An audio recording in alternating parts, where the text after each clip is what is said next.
ਮਾਮਲਾ ਸੀ ਜਿਹੜਾ ਝਗੜਾ ਹੋਇਆ ਇੱਕ ਪੱਤਰਕਾਰ ਨੂੰ ਕੁੱਟਿਆ ਗਿਆ ਨਾਲ ਇੱਕ ਪੁਲਿਸ ਵਾਲੇ ਦੇ ਨਾਲ ਹੀ ਹੱਥੋਂ ਪਾਈ ਹੋਈ ਕੀ ਗੱਲ? ਹਾਂਜੀ, ਇਹਦੇ ਵਿੱਚ ਅਲਫਾ 1 ਦੇ ਸਾਹਮਣੇ ਬਿਲਕੁਲ ਇੱਕ ਹੋਟਲ ਹੈ, ਹੋਟਲ DNR। ਇੱਥੇ ਲਾਇਨਸ ਕਲੱਬ ਦੇ ਕੁਝ ਅਹੁਦੇਦਾਰਾਂ ਦੀ ਇਲੈਕਸ਼ਨ ਹੋ ਰਹੀ ਸੀ। ਜੋ ਇਲੈਕਸ਼ਨ ਦੌਰਾਨ ਹੀ ਇਹਨਾਂ ਦੀ ਆਪਸ ਵਿੱਚ ਤੂੰ ਮੈਂ ਹੋ ਗਈ ਅਤੇ ਗੱਲ ਲੜਾਈ ਝਗੜੇ ਤੱਕ ਆ ਗਈ। ਜੋ ਉੱਥੇ ਲੜਾਈ ਝਗੜਾ ਇਹ ਕਰਦੇ ਕਰਦੇ ਬਾਹਰ ਆ ਗਏ। ਜੋ ਮੌਕੇ 'ਤੇ ਸਾਡੇ ਜਿਹੜੇ ਪੁਲਿਸ ਪਾਰਟੀ ਉੱਥੇ ਪਹੁੰਚੀ, ਉਹਨਾਂ ਨੇ ਬੜੀ ਹੁਸ਼ਿਆਰੀ ਨਾਲ ਇਹਨਾਂ ਨੂੰ ਕੰਟਰੋਲ ਵਿੱਚ ਕੀਤਾ ਅਤੇ ਇਸੇ ਦੌਰਾਨ ਹੀ ਇੱਕ ਸਾਡੇ ਪੱਤਰਕਾਰ ਮਨਜਿੰਦਰ ਸਿੰਘ ਉੱਥੇ ਮੌਕੇ 'ਤੇ ਆ ਕੇ ਕਵਰਿੰਗ ਕਰਨ ਲੱਗ ਪਏ। ਇਹਨਾਂ ਨੇ ਉਹਦੇ ਪੱਤਰਕਾਰ ਦੇ ਨਾਲ ਵੀ ਕੁੱਟਮਾਰ ਕੀਤੀ ਅਤੇ ਉਹਨਾਂ ਕੋਲ ਮੋਬਾਈਲ ਖੋਹ ਕੇ ਲੈ ਗਏ। ਜੋ ਇਸ ਸੰਬੰਧ ਵਿੱਚ ਅਸੀਂ ਮੁਕੱਦਮਾ ਨੰਬਰ 167 ਮਿਤੀ 25/6/2021 ਅੰਡਰ ਸੈਕਸ਼ਨ 379 IPC ਦਰਜ ਰਜਿਸਟਰ ਕੀਤਾ ਹੈ ਅਤੇ ਜੋ ਇਹਨੇ ਕਲਪ੍ਰਿਟ ਦੀ ਅਸੀਂ ਪਛਾਣ ਕਰਕੇ ਜਲਦੀ ਇਹਦੀ ਗ੍ਰਿਫਤਾਰ ਕਰ ਲਵਾਂਗੇ। CCTV ਸਾਹਮਣੇ ਆਈ ਇਹਨਾਂ ਨੇ ਕਿੰਨੇ ਕੁ ਬੰਦੇ ਨਜ਼ਰ ਆਏ ਸੀ? ਇਹਦੇ ਵਿੱਚ ਕੁੱਲ ਜਿਹੜੇ ਮੇਨ ਜਿਹੜੇ ਕੁੱਟਮਾਰ ਕਰਦੇ ਉਹ 4 ਤੋਂ 5 ਜਣੇ ਆ ਅਤੇ ਬਾਕੀ ਜਿਹੜੇ ਹੋਰ ਵੀ ਇਹਨਾਂ ਦੇ ਨਾਲ ਜਿਹੜੇ ਕੋਈ ਹੈਗੇ ਆ ਉਹਨਾਂ ਨੂੰ ਅਸੀਂ ਵੈਰੀਫਾਈ ਕਰਕੇ ਅਤੇ CCTV ਸਾਹਮਣੇ? ਹਾਂਜੀ, CCTV। ਤਾਂ ਸਰ ਕਿਸ ਤਰ੍ਹਾਂ ਦੇਖਦੇ ਹਾਂ ਕਿ ਇੰਨੇ ਹੌਸਲੇ ਵਧੇ ਨੇ ਕਿ ਚਾਹੇ ਪੁਲਿਸ ਹੋਵੇ ਚਾਹੇ ਮੀਡੀਆ ਹਰ ਇੱਕ ਉੱਤੇ ਇਸ ਤਰ੍ਹਾਂ ਅਟੈਕ ਕਰਨਾ ਕਿੰਨਾ ਕੁ ਸਹੀ? ਦੇਖੋ, ਇਹ ਜਦੋਂ ਇਹਨਾਂ ਦੀ ਲੜਾਈ ਹੋਈ ਅਤੇ ਅਸੀਂ ਸਾਡੀ ਜਿਹੜੀ ਪੁਲਿਸ ਪਾਰਟੀ ਸੀ ਉਹਨੇ ਕਾਫੀ ਮਤਲਬ ਵਧੀਆ ਤਰੀਕੇ ਨਾਲ ਇਹਨਾਂ ਨੂੰ ਹੈਂਡਲ ਕੀਤਾ, ਪਰੰਤੂ ਇਹ ਉਦੋਂ ਨਹੀਂ ਹਟੇ ਅਤੇ ਫਿਰ ਇਹਨਾਂ ਨੇ ਹਮਲਾਵਰ ਹੋ ਕੇ ਇਹਨਾਂ ਨੇ ਸਾਡੇ ਪ੍ਰੈਸ ਰਿਪੋਰਟਰ ਉਹਨਾਂ 'ਤੇ ਹਮਲਾ ਕਰ ਦਿੱਤਾ। ਸਰ ਕਦੋਂ ਤੱਕ ਉਮੀਦ ਰੱਖੀਏ ਇਹਨਾਂ ਨੂੰ ਪੁਲਿਸ ਦੀ ਹਿਰਾਸਤ ਵਿੱਚ ਆਉਣ? ਹਾਂਜੀ, ਇਹਨਾਂ ਨੂੰ ਅਸੀਂ ਜਲਦ ਤੋਂ ਜਲਦ ਅਸੀਂ ਗ੍ਰਿਫਤਾਰ ਕਰ ਲਵਾਂਗੇ।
जिला गवर्नर लॉयंस क्लब इंटरनेशनल।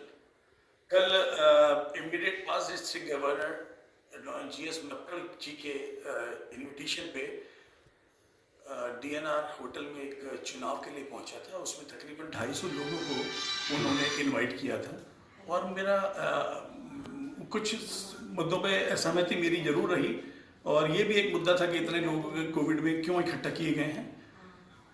और इसका जो सिला मिला में जो ये मिला कि जब मीटिंग के बाद मैं बाहर निकला होटल से तो लॉयन PS चावला, लॉयन जो हमारे पूर्व गवर्नर हैं, साथ में हरदीप सिंह खड़का जो सिटिंग गवर्नर हैं, उन लोगों के इशारों पर कुछ किराए के शायद गुंडे होंगे ज़रूर जिन्होंने मुझे पकड़ लिया और मुझे बहुत बुरी तरह उन्होंने मारा। और बल्कि उनके ये हुआ कि सारे लोग वहाँ पे इकट्ठे हुए और एक मीडिया कर्मी जो मेरी फुटेज बना रहा था उसके बाद उन्होंने उस पर अटैक किया। मेरा कंसंट्रेशन थोड़ा सा कम हुआ तो मैं निकलने की कोशिश कर रहा था। पुलिस वालों ने इंटरवीन किया, बल्कि उनके इतने हौसले बुलंद थे कि पुलिस वालों को भी उन्होंने के गिरफ्तार पकड़ लिया। पुलिस वालों को मतलब इतने मैं एक्सट्रीमली मैं बयान नहीं कर सकता कि इतने बुरा किया है उन लोगों ने। वो दे आर प्रोफेशनल्स कि उन्हें कोई डर नहीं था पुलिस का, एडमिनिस्ट्रेशन का। उसके बाद मैं क्या मांग करते हो? मेरा मान तो ये है कि देखिए जो लोग भी इसके पीछे हैं, मैं तो नाम से जानता हूं, उनको कम से कम उन्हें सजा मिलनी चाहिए।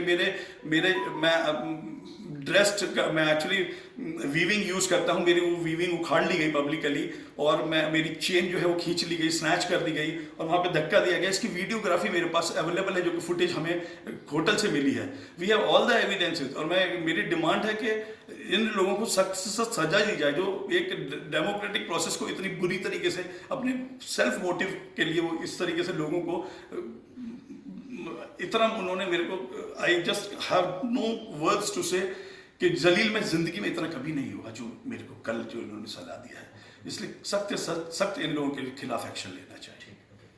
ਨਾਮ ਹੈ ਤੁਹਾਡਾ ਤੇ ਕੀ ਹੈ ਤੁਹਾਡਾ? ਸਰ ਮੈਂ ਮਨਜਿੰਦਰ ਸਿੰਘ ਅੰਮ੍ਰਿਤਸਰ ਦਾ ਪੱਤਰਕਾਰ ਹਾਂ ਤੇ ਮੈਂ ਆਪਣੇ ਆਫਿਸ ਤੋਂ ਘਰ ਨੂੰ ਜਾਂਦਾ ਪਿਆ ਤੇ ਰਸਤੇ ਦੇ ਵਿੱਚ GT ਰੋਡ ਦੇ ਉੱਪਰ ਅਲਫਾ 1 ਲਾਗੇ ਦੋ ਧਿਰਾਂ ਦੇ ਵਿੱਚ ਲੜਾਈ ਹੋ ਰਹੀ ਸੀ ਤੇ ਉੱਥੇ ਹੀ ਮੈਂ ਆਪਣਾ ਫਰਜ਼ ਨਿਭਾਉਂਦੇ ਹੋਏ ਆਪਣੀ ਵੀਡੀਓ ਸ਼ੂਟ ਕਰਦਾ ਪਿਆ ਸੀ, ਜਿਹਦੇ ਵਿੱਚ ਪਹਿਲਾਂ ਮੁਲਾਜ਼ਮ ਨੂੰ ਕੁੱਟ ਰਹੇ ਸੀ ਤੇ ਉਹ ਮੁਲਾਜ਼ਮ ਨੂੰ ਛੱਡ ਕੇ ਉਹ ਵੀਡੀਓ ਬਣਾਉਂਦੇ ਹੋਏ ਮੈਨੂੰ ਮੇਰੇ ਉੱਤੇ ਸਾਰਾ ਉਹਨਾਂ ਨੇ ਜਿਹੜੇ 10 ਲੜਕੇ ਸੀ ਉਹ ਮੇਰੇ ਉੱਤੇ ਆ ਕੇ ਹਮਲਾ ਉਹਨਾਂ ਨੇ ਚਾਲੂ ਕਰ ਦਿੱਤਾ ਤੇ ਮੇਰਾ ਫੋਨ ਅਤੇ ਚੈਨੀ ਸੀ ਤੇ ਮੇਰੀ ਕੁੱਟਮਾਰ ਕੀਤੀ, ਇੱਥੇ ਤੱਕ ਕਿ ਉਹਨਾਂ ਨੇ ਮੈਨੂੰ ਟਰੱਕ ਦੇ ਅੱਗੇ ਸੁੱਟਣ ਦੀ ਵੀ ਕੋਸ਼ਿਸ਼ ਕੀਤੀ ਗਈ ਹੈ ਤੇ ਸਾਰੀ ਜਿਹੜੀ ਘਟਨਾ CCTV ਦੇ ਵਿੱਚ ਜਿਹੜੀ ਕੈਦ ਹੋ ਗਈ ਹੈ ਤੇ ਹੁਣ ਮੈਂ ਮੰਗ ਇਹ ਕਰ ਰਿਹਾ ਕਿ ਪ੍ਰਸ਼ਾਸਨ ਸਖਤ ਤੋਂ ਸਖਤ ਜਿਹੜੀ ਕਾਰਵਾਈ ਕੀਤੀ ਜਾਵੇ। ਪ੍ਰਸ਼ਾਸਨ ਨੇ ਅਜੇ ਤੱਕ ਕੀ ਕੀਤਾ, ਕਿਹੜੀ ਕਾਰਵਾਈ ਕੀਤੀ ਹੈ, ਕੁਛ ਕਿਸੇ ਨੂੰ ਅਰੈਸਟ ਕੀਤਾ ਗਿਆ ਕਿ ਨਹੀਂ ਕੀਤਾ ਗਿਆ? ਨਹੀਂ, ਉਹਨਾਂ ਵੱਲੋਂ ਕਿਹਾ ਜਾਏ ਕਿ ਜਿਹੜਾ ਪਰਚਾ ਦਰਜ ਕੀਤਾ ਗਿਆ ਤੇ ਜਿਹੜੀ ਅਗਲੀ ਕਾਰਵਾਈ ਬਣਦੀ ਉਹ ਕੀਤੀ ਜਾਵੇਗੀ।